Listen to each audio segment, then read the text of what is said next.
Korea aims for better tariff terms than Japan. The United States and Japan reached a trade agreement on Tuesday, reducing the anticipated 25% reciprocal tariffs on Japanese goods to 15%. This is the lowest rate among countries with which the U.S. has struck similar deals in recent months. For automobiles, the United States agreed to cut the current 25% tariff to 12.5%, which, when combined with the existing 2.5% tariff, totals 15%. However, existing tariffs to 50% on steel and aluminum will remain. Japan also secured assurances that U.S. tariffs on semiconductors and pharmaceuticals would not be less favorable than those imposed on other countries. In return, Japan agreed to form a joint venture for a liquefied natural gas (LNG) project in Alaska. U.S. President Donald Trump emphasized Japan's decision to open markets to U.S. automobiles, trucks, rice,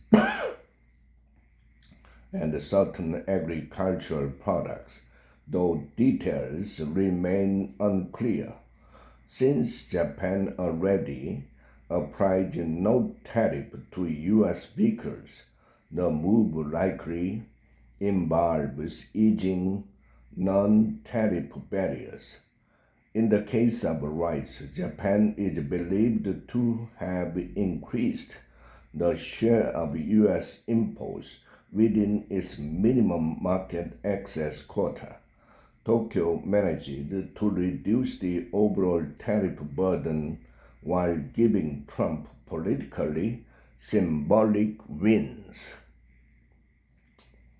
As Korea faces a similar deadline on August 1st, it must approach the final week of negotiations with a clear and strategic plan. Given Korea's direct competition with Japan in the U.S. market, Seoul should aim for terms at least as favorable.